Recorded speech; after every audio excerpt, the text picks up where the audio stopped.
Welcome to the Inferno Cast. Today's guest is a six-degree black belt in Brazilian Jiu Jitsu and is one of the original Dirty Dozen. He has been a legend in the industry and continues to carry the torch for Jiu Jitsu moving forward. Bob Bass. How are you doing today, sir? I'm doing better now hearing from you, pal. Yes, it's definitely a unique time. I'm glad you made time to talk. Real quick, I wanted to do just a little how we got connected. I was talking to Eric Paulson, and he mentioned you a few times, and he kind of connected us there. But actually, your brother Brian Bass from down south came up and was in Arkansas working and actually trained with me for probably 8 or 9 months and taught some classes, and we have really good relationships. So it's kind of funny how small the world can be in jiu-jitsu sometimes. Yes, it is. My brother Brian is my half brother from my father. He was married again, and he was 18 years young. He's 18 years younger than me, actually. I love him dearly. When he was a little boy, when I was wrestling and getting it, when I was doing well in jiu-jitsu, he called me up, and I didn't hear from him for very much, and he said, Brother Bob, what can I do to become a good jiu-jitsu guy? I said, just start wrestling because it's going to spread. Yeah. He was in Georgia at the time. And so it was pretty much on the West Coast, on the East Coast, and it just kind of spread to the middle, and now he's a black belt. Oh, yeah, man. And I'll tell you, his wrestling definitely complemented his style because he really helped us out for that chunk of time he was in Bentonville, especially on our wrestling specific. For like some of the guys were doing MMA and fighting, I mean, like it really did complement, having kind of the full package. So it's just, small world sometimes how things happen. But today I wanted to talk to you a little bit about the history of how you found martial arts as kind of as a kid or a younger person, like where that inspiration came from. Was it movies, comic books? What was that first trigger that was like, man, I want to do some martial arts? Well, my brother, he's older than me. Actually, he's 4 years older and about 5 inches taller than me, right? So we would always watch Kung Fu, all that Kung Fu stuff. And my mom's boyfriend would take us down into Chinatown. We'd watch all the Chinese movies, all the Chinese fighting movies and all the, that martial arts stuff. And so that's what kind of got me into it. And I'm not very tall. My brother's a lot bigger. And he was master Kung Fu, White Chan Kane, and I was his beat up bag. He would, me and him would go at it all the time. And he calls me Mighty Mouse for my ass kicking from him all the time. So I could take a good ass kicking. Because we didn't have a father. I just had a short little Filipino mom around. And if she wasn't around, she was working most of the time. So my brother was the man in the house. Yeah. So you just kind of had to take the beatings and continue the next day. That's right. And there came a time when I was 16, I said I was going to beat his ass, like that. When I turned 16, he showed up with his buddies and I couldn't beat his ass. When I said 18, no, not until I was about 24 and I was a purple belt in jiu-jitsu. Then we met in the backyard, and he's bigger, and he was the most outstanding athlete for Maricosta track and field, football. He was the star, and he was an ass kicker. But by the time I was a purple belt, we met. He was in the Navy, he came back. We had a little, thing, so we met in the backyard, and we just looked at each other, and he knew this time that I was ready to go, right? And I said, I might get blood in my mouth. I mean, you might kick my ass, but you're going to get blood in your mouth tonight, for sure. And we kind of looked at each other. He kind of hesitated, and he goes, you know what? Let's not do this. We never finished it. Yeah.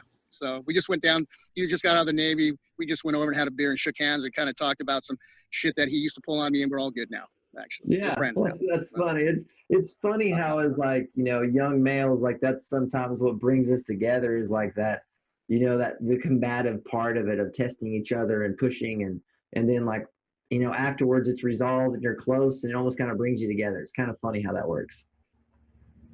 Yes, definitely. So he and Machado trained with my brother when, I would train with him and Higgin and all the brothers would, but Higgin actually told me, he goes, your brother is probably the strongest athletic guy I ever met at that time. He goes, but my brother was a tough, wrestler and all that, track and field football player and all that kind of stuff. So anyways, That was, now we're buddies and stuff, actually. So what did your first martial arts class look like? Well, yes, I was a wrestler. I wrestled a lot from freshman on, like that in high school and stuff. And then I got, I love wrestling and stuff like that.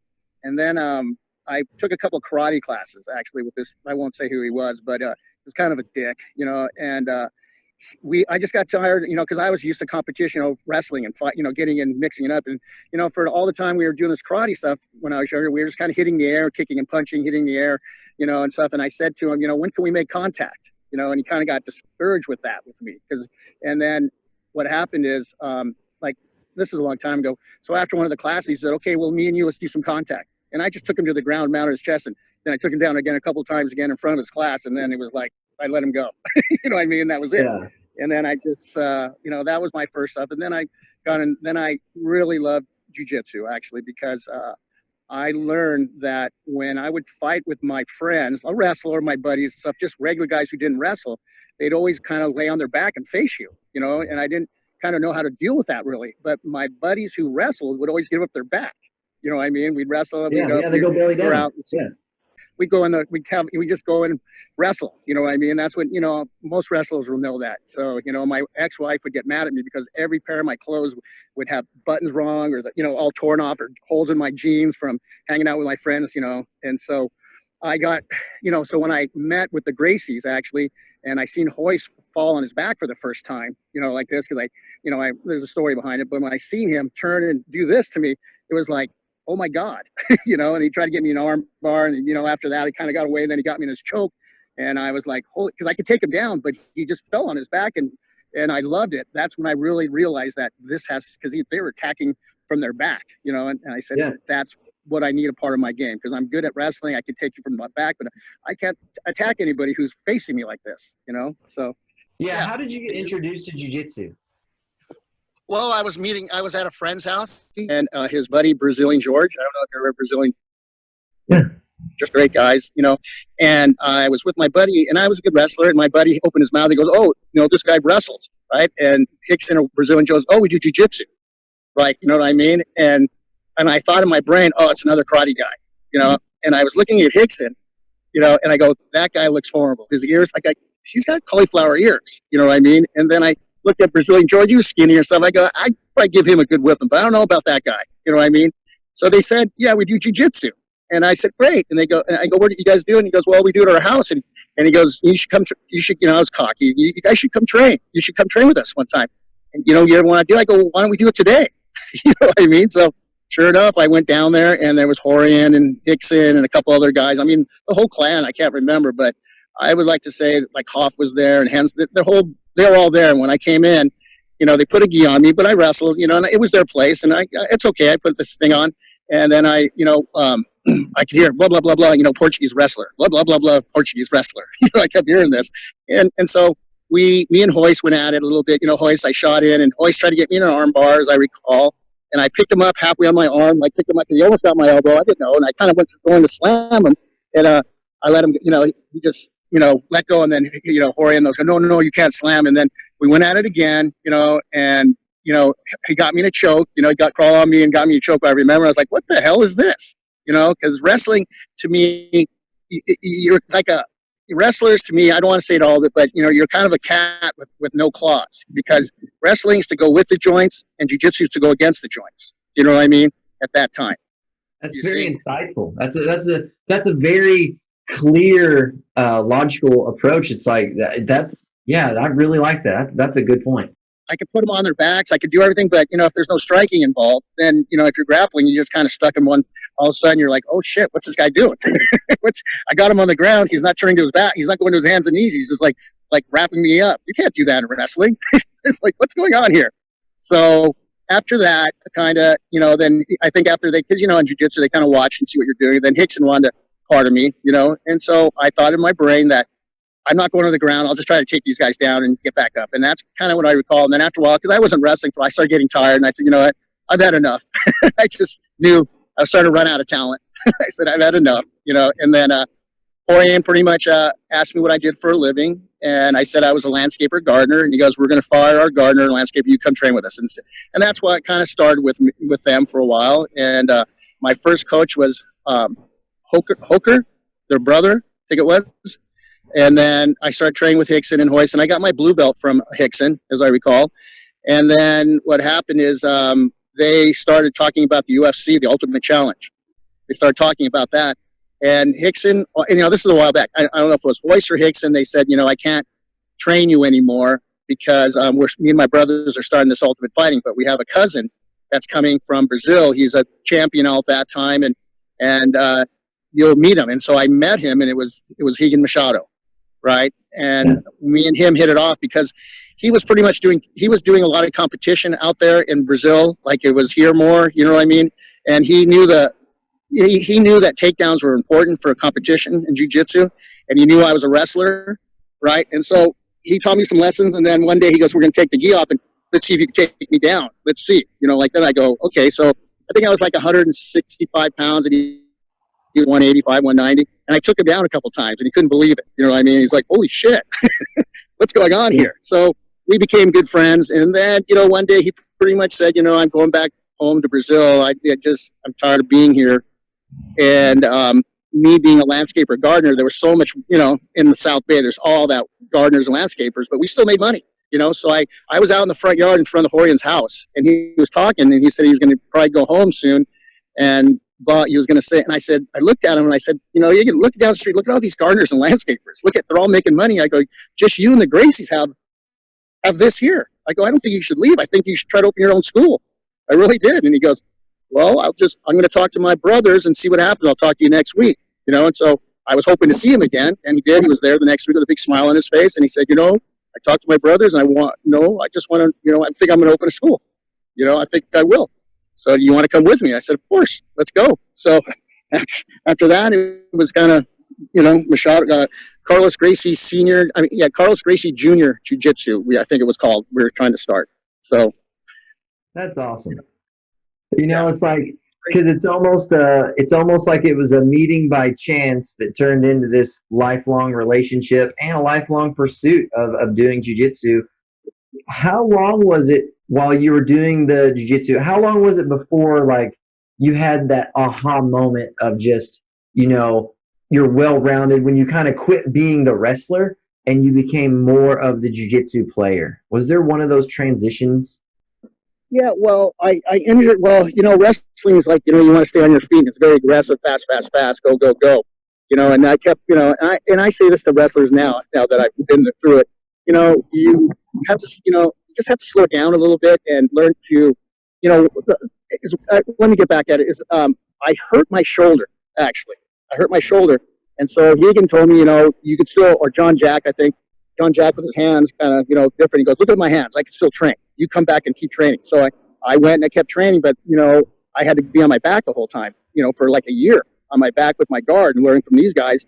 And that's when I think I started transitioning more to a jiu-jitsu guy, you know what I mean? Because I didn't know what was better now, on my back or on my feet. I mean, you know, on my feet standing, or on, you know, going, you know, stand up and just take you down, and that's it. You know what I mean? I learned how to use my legs, because I'm not that tall, so I could use them to get in nooks and crannies.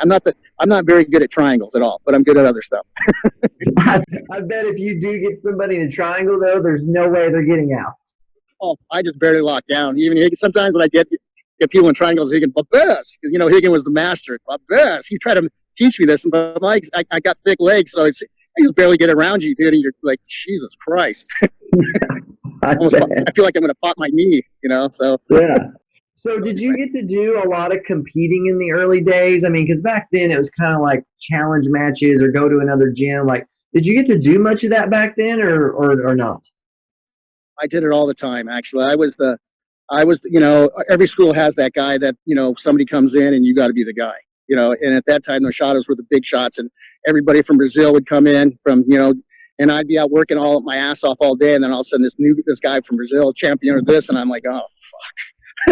I've been pushing mowers and working on all this, digging holes and stuff. But, you know, that's what I did, and then I started making a name for myself, and a lot of the Brazilians got to know me, and you know, at that time, you know, we would go to other places, but then, you know, we had the Pan Ams come up the first time, and you know, I was a brown belt, and, you know, we had this team against the Baja, you know, it was Pan Ams in '95, and that was the big tournament, you know, and I had Marcio Fatoza. I don't know if you guys know who he is. Yes. Me and him met as brown belts. He never lost a match in his life except for that day. He lost. Yeah. You know, I beat him in that. I beat him in that aspect, and then you know, then I got my black belt. They had to, you know, finally give me my black belt because I'm beating guys like him, and so I would say I'm the first guy. You know, I see all these other guys at that time getting black belts and stuff from places, but I never seen him in competition. I never seen him do anything like that. You know what I mean? I always say I always have to do everything the hard way. That's just the way it is.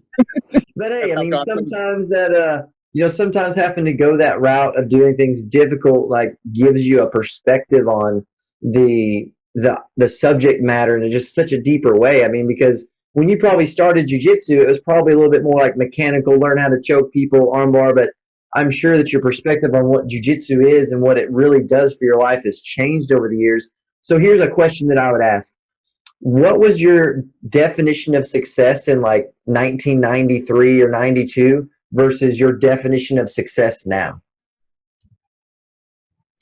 Well, my success was meeting the Machado brothers and going with them and learning from, I didn't have just one coach. I had 5 coaches, and, the interval training when you need 6 or 8 people or 4 people to interval.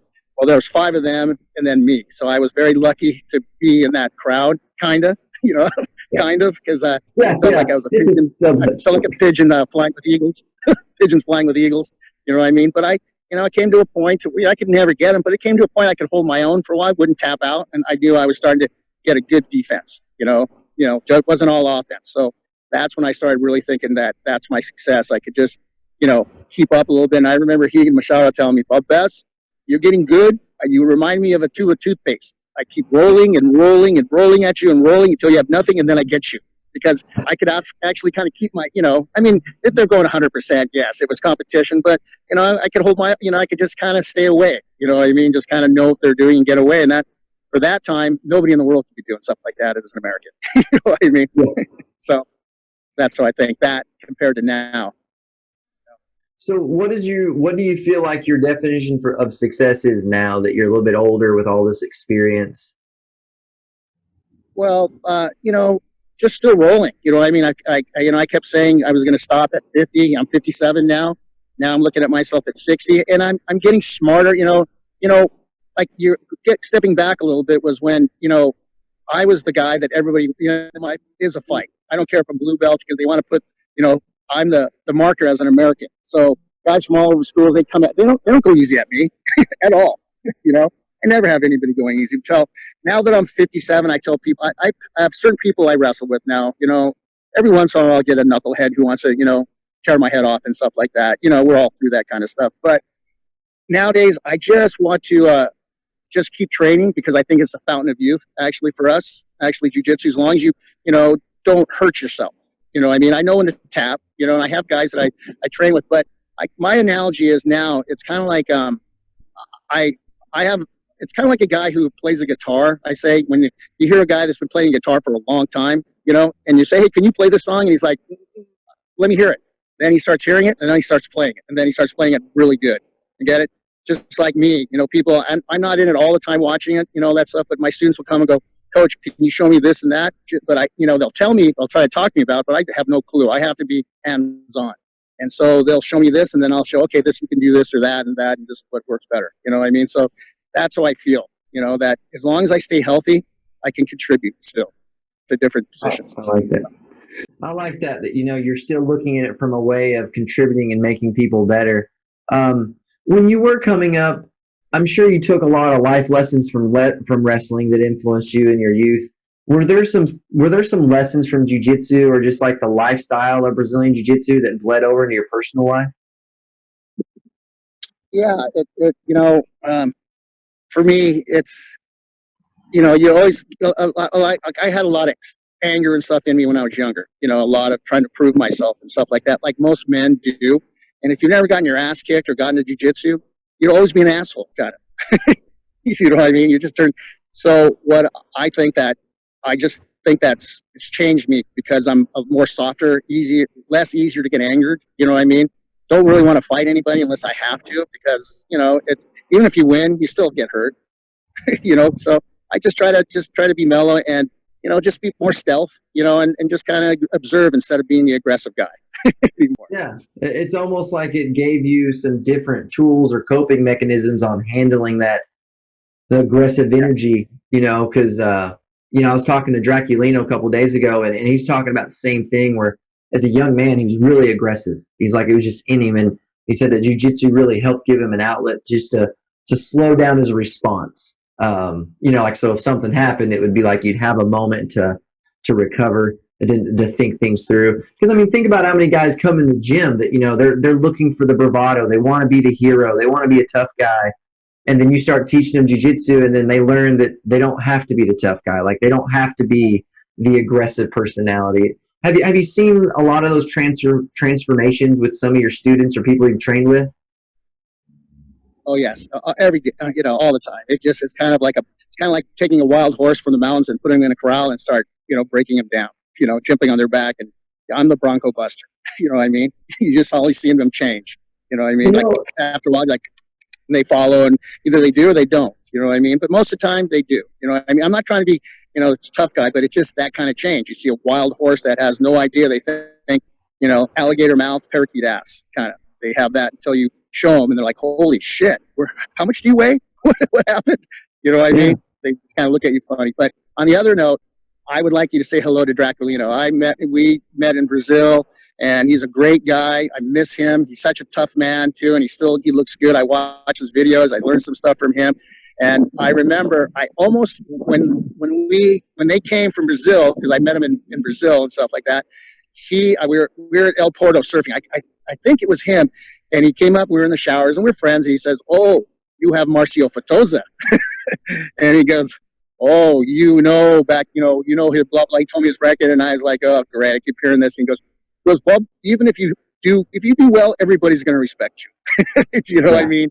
And and then I remember beating him. I think he was one of the guys throwing his black belt out. He's like, "Here, take the belt, take the belt," and stuff like that. So I haven't seen him since, really. I don't think. But tell him I miss him, and I do watch his videos, and I think he's great. Man, I will for sure. Because I mean, you guys both came up in a unique era. Like, it was the transition of, it's kind of like, you know, it used to be Brazilian Jiu-Jitsu, the challenge matches, like, you know, in the schools, and then it kind of evolved in, like, you know, BJJ versus other martial arts styles. But then there's that transition where there started to be this BJJ competition that was kind of growing and expanding, and I feel like, you know, you got to be a part of that on that leading edge when they started having the tournaments that got bigger and bigger, and it's spreading into different countries. How did it feel when you were kind of watching the growth of this sport that you had just kind of found and fell in love with?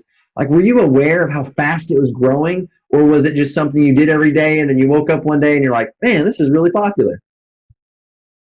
Oh shit! It just blows me away to see it just spreading like it is. I really didn't have an idea about it. You know what I mean? I just knew I like what I sing because I'm a realist. I go, you know, I take what I think is good and then throw out the rest. And same with my teaching. I love watching sports jiu-jitsu, but, you know, I believe that fighting, you know, that's what I got into because I was wrestling and I was kicking, punching, and boxing. And I've been in a few fights, you know what I mean? And I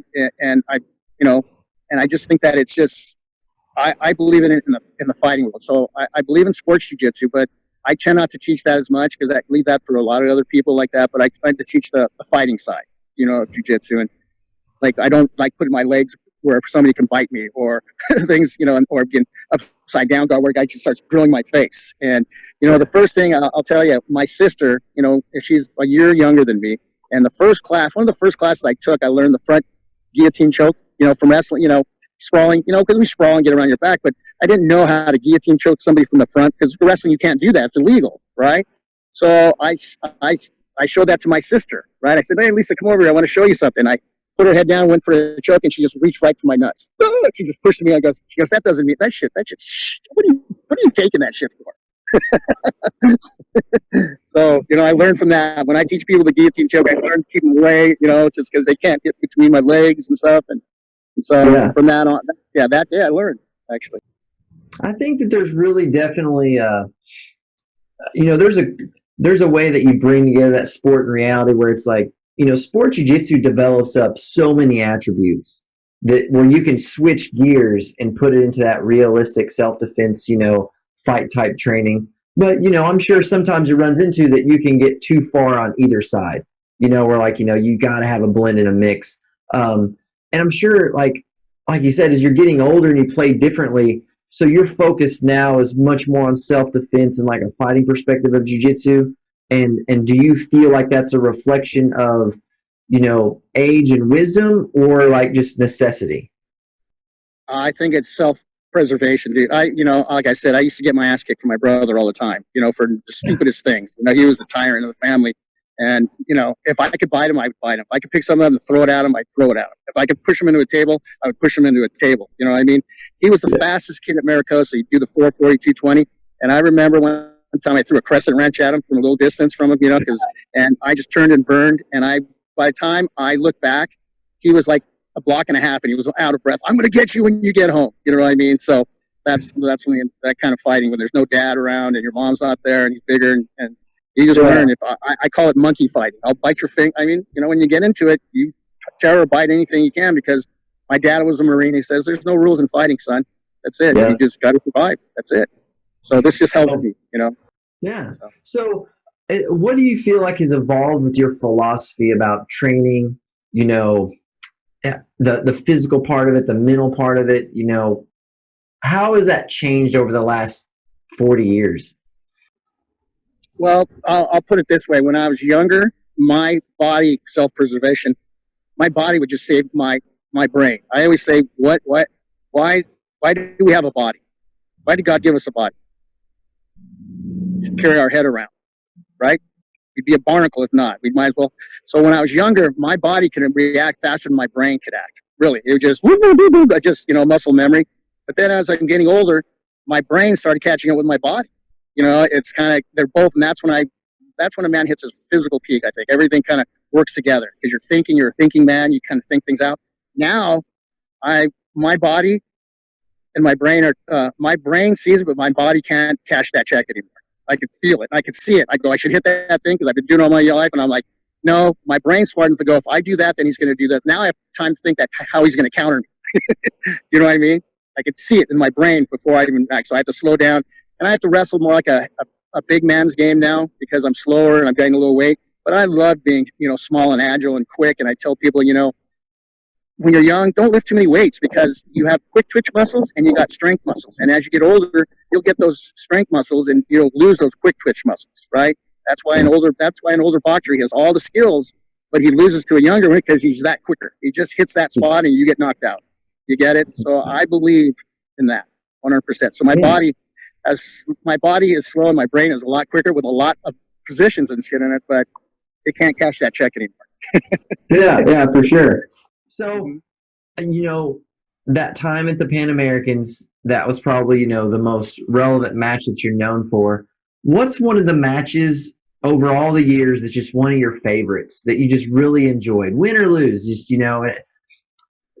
Well, I just, me and Fatoza went at it 2 more times after that. And it was, when we first went at each other, he came at me to fight, and I beat him. He just was going to, there's a story about it, because he probably remembers. We met actually, because I kept hearing about him being this and that, and, I was kind of, respectful at that time. And, and I probably would have lost that match if it weren't for the time we walked into the bathroom together. We heard our names, we walked in the bathroom, and I looked at him, he looked at me, and I said, hey, I said, hey, and he just kind of looked at me like, gave me the shitty look. And I go, okay, that's it. No more nice guy. We're going at it. You come over here, you're going to get something. And so that being said, that was probably the best match. But we went at it a couple more times, and the second time we didn't even go to the ground. He stayed up. We tried. He had respect for me. All of a sudden, this guy, the best in the world, had respect for me. When we walked away, I thought I still beat him, but they gave him the points because it was 0-0. 0-0. So if I was the winner last time, I should have won that one. Then the third time we went at it, I got him in a leg bar. I had him in a straight leg bar, right? And the referee's like, no, you can't twist his leg. And I said, I'm not twisting. Then he moved out of it a little bit. I just felt him move out of it, right? And then he came on top and the time ran out, kind of like this. And no points were scored, but he's walked away a little limping. I had his knee. I feel I really had his knee and his foot kind of, he could see it. But the thing that made me happy is that, we had a little bit of language barrier, but I liked the guy. He was a good guy. And at the end, he goes, Bob, when are you going into the Masters? You're too tough for me. So, and I laughed at that, you know what I mean? And then that was a lot, I think last time we seen each other, they say, hey, we should get together and have a beer. But Carlos Gracie Jr. was like, no, this is my baby. You can't. I go, we should go down and have a beer sometime. But that I think, just competing with him and knowing that I could hang with him, win or lose, I can hang with him. He didn't submit me. I thought I was more in control, but that's how I felt. Yeah. So you really, I mean, And I feel a lot of guys, especially, as they get older and they look back on their competitive career, that those nemesis are some of their favorite times because that person pushed you to your limit. Like they pushed you as far as you could go and sometimes even further, and you value that as an athlete and as a person because that's where we expand. So you were with the Machados as far as primarily, after the transition with the UFC. Brazilian Jiu-Jitsu is very family oriented, with the culture and everything. So what was it like being part of the family? I mean, because you've been around since the beginning, and I know those guys look at you like just, you're one of their brothers. So what's it been like to be part of that family with the growth of jiu-jitsu and the expansion? Oh, it's been great. I just think that jiu-jitsu's opened a lot of doors for me and a lot of doors for everybody. I think the Gracies are a really big part of that, opening the doors. If it wasn't for the Gracies, I would never met Hegan. You know what I mean? So I just think that it's like, I sometimes I pinch myself. Like, I can't believe that I'm the first black belt. I'm their guy, I could have went another way. I could have been 50 pounds heavier, drinking more beer, smoking pot, stuff like that. Back in those days, I grew up in a surf community, surfing and hanging on the beach, drinking beer, smoking pot. And I used to tell Hagen and those guys, I got two sets of friends. I got some sets of friends that can show me how to smoke weed and drink beer and make margaritas. And I got guys on the other side that tell me what health is, how to find what's good of the Gracie diet and all that stuff. And sometimes, I stopped doing this because I'd be partying at night, and Carlos would go, well, you come over, you smell like alcohol. And when he said that to me, I was like, oh, this is Carlos Machado. I said, okay, I got it. So, I started getting serious, and I would go to parties because I knew everybody in the South Bay, so we'd have parties, and I pretty much walk around with a glass of water in my hand, looking like it was, and people would go, oh, what are you drinking, Bob? I go, I'm just having some vodka or something like that, right? And they go, take a sip. That's not vodka. That's water. Bob's drinking. I go, hey, I'll tell you what, I'll drink vodka, you drink vodka, but show up in the morning and train with me, and then we'll be okay. Just come and train what I have to do tomorrow, and you'll see. They'll go, okay, I get it. Go ahead, drink your water. Yeah, stuff like that. But the training volume, the training volume created a necessity for you to change certain life habits. Which, and most people I've talked to, like those life habits that came from being an athlete and training consistently, made their life better because they just don't know where they would have went, without that. And I think that just anytime when you look at life as an athlete, of what you put in your body and how you perform, there's always time for fun and play, but trying to just perform at a high level, especially longevity wise, as you get older, like that becomes where it's extremely important because it's like, man, I added years onto my life. Oh yeah, Carlos Machado had that for me. He was really into health, he was a health bookworm, healthy guy, still is, I'm sure. I don't see much of him anymore, but he was my first official introduction to Brazilian Jiu-Jitsu because up until this point, I was training with a bunch of no-gi guys, Shuto fighters, things like that. Like, trickled down, no clue what I was doing. Thought I knew something, I'm young and dumb. And I ended up in Dallas, and I looked for, MMA schools, and Carlos Machado was around the corner. So I go over to train, and I had heard of him and, a lot of his guys. And I thought I was going to do something, be like, oh, he's going to get to see what I know and see that I know some stuff and how good I am. Oh, my gosh, man. One of his students that was my size, because I was excited because there's another lightweight. I mean, this kid was like looking out the window, talking to Carlos. I'm flopping like a fish, but he was so good to me. I mean, that was like 17, 18 years ago, and he's just been such a good friend and just continued to be a good relationship and a mentor in my life, forever. Just such a good guy, man. It is, the whole family's been really good to me. So that's what I see. There's I kind of like when I met Hegan and those guys, it's you be kind to people, be kind to people outside, but on the mat, show them who you are. You know what I mean? There's you can have all the tattoos and look really tough and all that stuff, but I remember looking at Higgins sometimes, and I'd have to go because Bob, you got to train this guy. And I'd look and he'd be all tatted and muscle. I'm like, oh shit, I'm glad he's wearing a gi.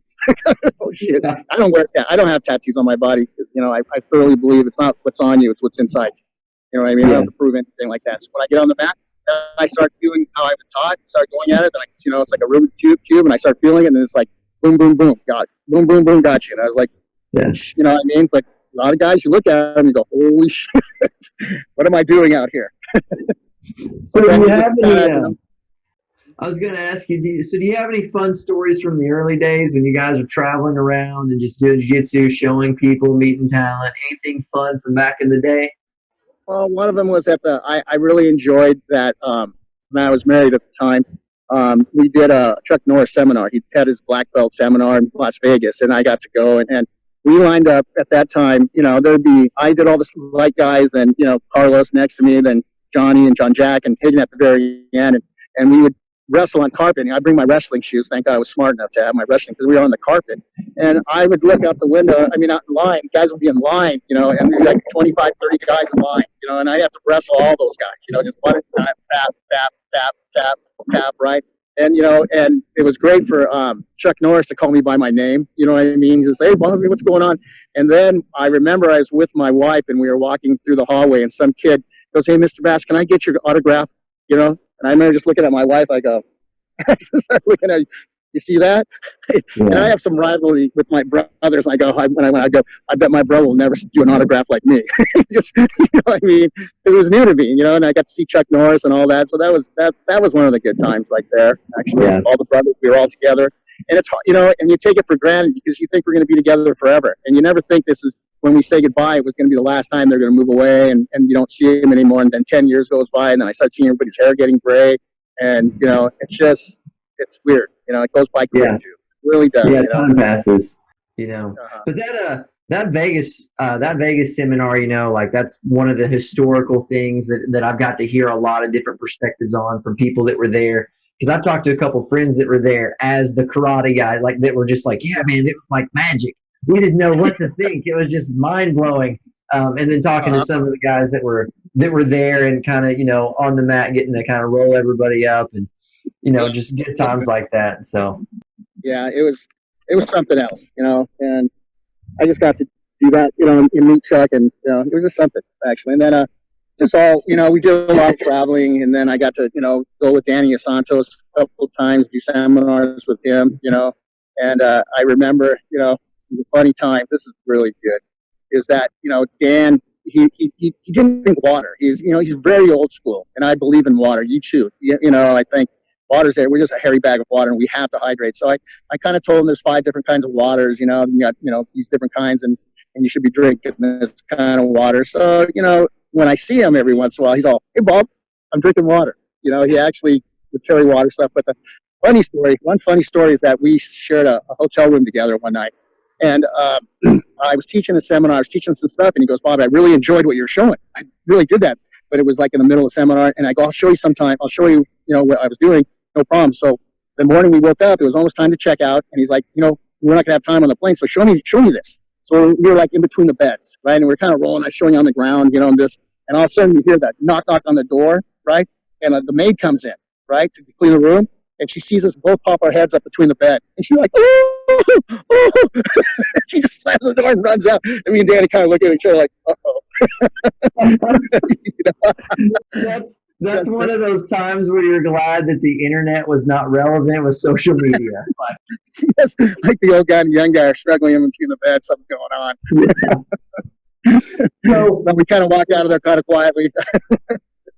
Did you get to spend a lot of time with people like that were from other types of martial arts? I mean, because like with Guru Dan, he's just a legend in the industry of just always being a student and everything. Did you get to spend a lot of time with people that were kind of experts in other fields that were very intrigued by jiu-jitsu, and you kind of got to compare philosophies? Yeah, well, Richard Castillo, I taught at the INB for a long time, Richard Castillo was a great man. He passed away just not too long ago. Yeah, it was great to train at the INB. It was an honor to, we'd have big classes, and it was a real nice school. And so that, and just endless amount of people, actually. It's really opened a lot of doors for me. I got to go up to, Seattle with Matt Thornton a couple times, do some videos with Straight Blast. And, I could, I saw a lot. Yeah, but there was a lot. It's opened a lot of doors. If you were going to pick somebody that had kind of the heaviest influence on you, and maybe like the biggest lesson that you've taken from them, who would it be, and what would that lesson be? Well, I just say Higan Machado. He's had everything, from the start. We've been best friends, and he's very, he's very simple, but he's very smart. I mean, when, I I've seen him come here without very much English, right?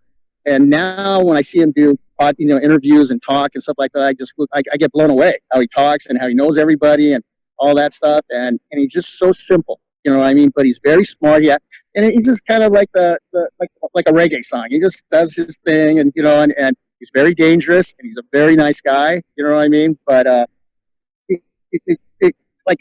had people come up to me, sorry, Coach Higgin, come up to me and go, hey, does Higgin smoke pot? And I go, no, he doesn't smoke weed. You know what I mean? Because he's just very simple. You know what I mean? But when he talks, he really makes sense. You know what I mean? That's what I've seen.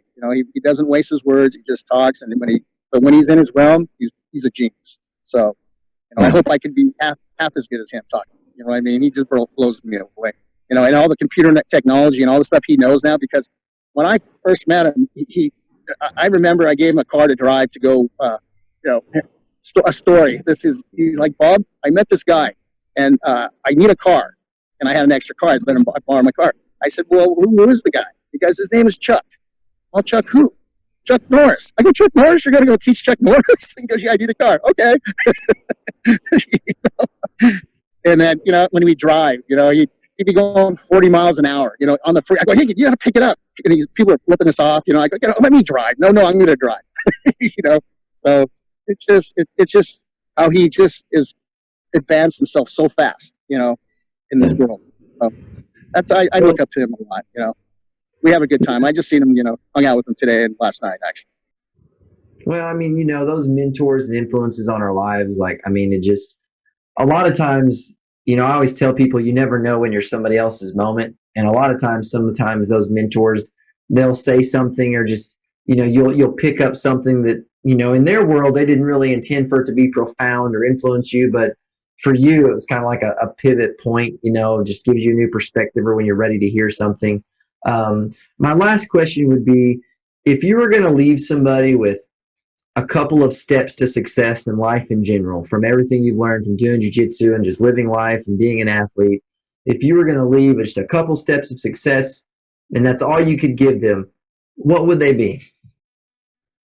Well, you've probably done it. You're getting older and stuff like that. And one of my words that I like to say is that you think you're going to be like this when you're young and tough. You're going to be like that forever. And I've lived it now. And my phone is kind of, an old man knows how to be hold on, my phone's getting, I'm starting to lose you.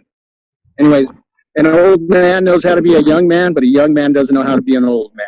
You know what I mean? And that's how I see it in my training. Some guys think they're going to be like that, and then eventually start getting older, and your brain can't keep up with your body, like I was telling you. So that's how I see it. Or just a lot of times now as I'm older, I just like to seek pleasure and avoid pain, painful people, painful things, and just kind of move on with my life. Because I don't like to say I'm old, but I am getting older, but I'm not old yet. That's how I see it, and I try to show that to people too. And keep doing the jiu-jitsu because it is the fountain of youth. All right, guys, a little bit of technical difficulty. We're back with Bob. He was talking about, a lifetime jiu-jitsu experience and everything he's been able to enjoy through being part of the family all of these years. But what I wanted to do is talk about some projects you're kind of working with now and some stuff that you got going on. I noticed your T-shirt there. Do you have something specific that you're kind of been working on? Yes. Me and Higgin are working on a thing called blackbeltlegacy.com. blackbeltlegacy.com. This shirt shows that it's a black shirt with Higgins logo, my logo, and the stripes I'm wearing. I'm a 5. Well, this one I made the shirt was 5. I'm 6 stripe now. Yeah. So it's just trying to keep it all legitimate. Like I have a Black Belt Legacy. I started with a guy named Casey Olsen. He gave me the ideas because Casey called me up and said, hey, let's go meet with Higgin. I need to get my stripe for my belt, and we're going to go take him out to breakfast or lunch. And so we did, and there's got to be another way. It says I have 25 black belts, and it's very hard for me to keep track of all those guys. And there's got to be a better system for that, So I've come up with it. It just gives you. It's kind of like a birthday, because it's hard for me to keep track of my brothers and sisters' birthdays. So Black Belt Legacy, it comes up on a computer. You put on the date and the time you got your black belt, and it'll track you down 3 years and go bling. And you got to be a part of it too. You can't be in prison for 10 years and get that. And I really like to and have guys train two belts higher, 2 stripes higher, to give these guys a little test too. They're a little testing, train with your guys so we know that you're not out there doing drugs or whatever, your craziness in your life. So it's just a good way to tracking people. And so, like I was saying, I've had black belts put on stripes that I kind of, 25 of them. So I have to call another black belt and go, did he have those stripes? And then, oh, hell no, he hasn't. And so it just kind of keeps you on it. And like me, when I got my blue belt, I don't remember. It was so long ago. I remember I got my black belt in 95 after the Pan Ams. They gave it to me, but I don't remember the date. I really don't. I don't remember my brown belt. I remember Higgin giving it to me but I don't remember those dates. And it's really important nowadays. I wish I did to have those dates.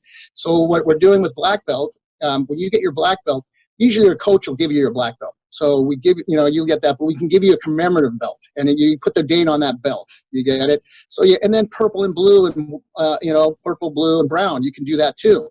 You get a shirt, you get a diploma if you're a black belt. Pretty much if you're in a lower belt, you just get the shirt and you're up on the webpage. You know what I mean? Yeah, but a black really belt awesome. can track you. Yeah, it is. It's a really good thing. And look at it, because Higgin really condones it. He has a video saying, it was easy when I had, 40 black belts. Now I have 600 black belts, and it's hard for me. And get on Black Belt Legacy. And you don't have to come from Higgin either. You can come from, it all starts from Carlos Gracie. So it goes from his brothers and all the way down, and you can be a part of it. You know what I mean? Yeah. And it's capturing these moments, not only for like all the high ranks to help keep track of everybody's belt rank and everything, but like you have said, the individual journey. You can go in and kind of timestamp your own path. And because like you said, there's things that you don't remember. There's moments in time that you wish you would have captured. Is there any moments, in the past that you're like, man, I wish I would have had that moment?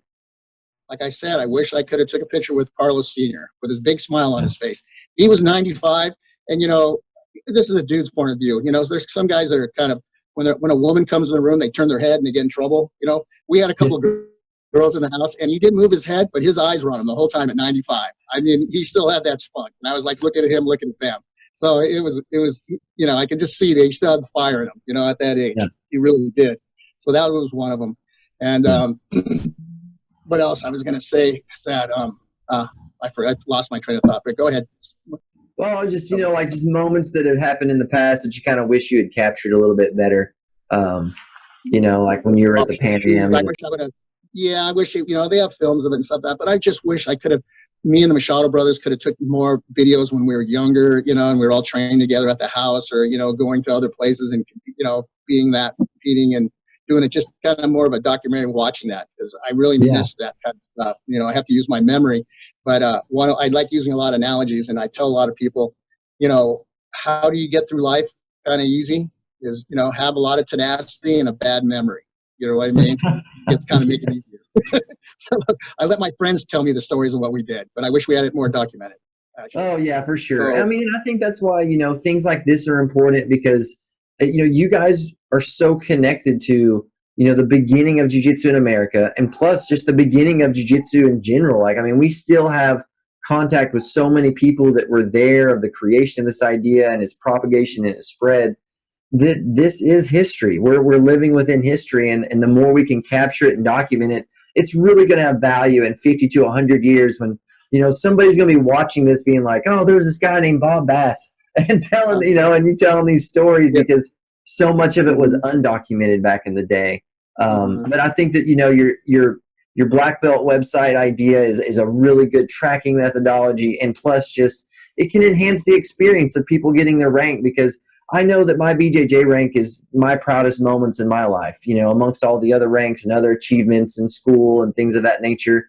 And so I value those achievements, and you're giving a platform for people to kind of keep track of it and celebrate it and commemorate it a little bit better, because later in life is probably when it's going to matter more. Maybe not so much right now, but, when you got the grandkids or the old stories, Well, that's it. Because I don't remember getting my black belt the date, but I would love to have that date.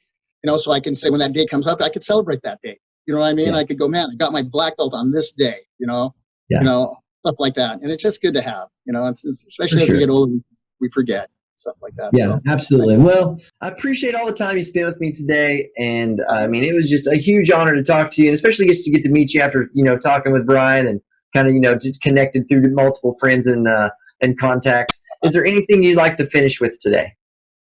Well, I just think that, it was, jiu-jitsu to me, we're all brothers together. You know what I mean? We all have that common bond because we're all grapplers. You know what I mean? And a lot of times people try to say, like, this was a fight. It's a match. A fight is a fight, a real fight. So when I feel, well, I got in this many fights, it's not in grappling. That's not a fight. It's a match. You know what I mean? You want to fight, you get up and fight. A fight is a real street fight, or the MMA stuff and mixed martial arts. That's a fight. So.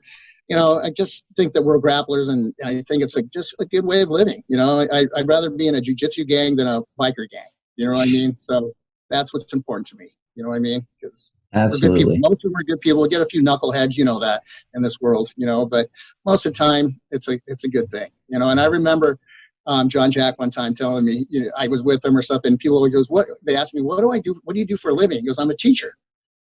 Yeah, you are. He goes, I teach crazy people. Because you have to be a little crazy to be in this. Jiu-jitsu is a grueling sport. Who wants to subject themselves into that kind of stuff? Special people. You know what I mean? Absolutely. Just got to be a part. And like Sugar Ray Robinson, I think. I heard him say one day. He goes, I took up wrestling. I didn't like it, and thank God I didn't like it because he became a famous boxer. Because it's not for everybody. You know what I mean? It's definitely a unique community that that is jiu-jitsu. But I definitely feel that you've represented the community well. You've led us down, the jiu-jitsu path on the American side for so many years, and we really value everything you've done for the industry and for the group of jiu-jitseros out there that just love BJJ and training, and we just really appreciate everything you've done. And I thank you for the time today. Well, let me just say one thing too. Because I've got on Facebook, right, just recently, because I just really feel like I'm pretty a personal person. I'm lucky I grew up in this area and stuff, and I surf and I have a school here, and I don't need to go any further. I should have promoted myself a little more, but I'm here. I kind of like being where I'm at. And so now I'm getting I just got on a week ago, and I'm getting all these people that are just, and I know I taught a lot of seminars. So if you guys see me, don't be mad if I don't make you my friend. It's hard, because if I had a seminar with you or something like this, it's like, don't get it personal. But I try to look if you have some grappling stuff, friends and stuff like that. But, I can't get everybody. It's amazing how many people are going off at this right now. It's like constantly. I'm about ready to say, I really don't want to be on this thing anymore. But you're gonna have to give them those Facebook managers or something like that. I don't know. It's going nuts, And then the Instagram, and like he said, you guys, if you get a chance, I have this thing called the original Shade Saver hat. It attaches your glasses. Can you see that? Yeah, it attaches your glasses to your hat, so you can put them on here like so, and they fit pretty well. They fit really well on there. I'll do it quick. Or if you don't want it, you can just take it off, and it saves your prescriptions. You don't never have to lose them. Or you could just or you just don't have a flap. You know what I mean? So look it up. It's called the original Shade Saver hat, and it's a good thing.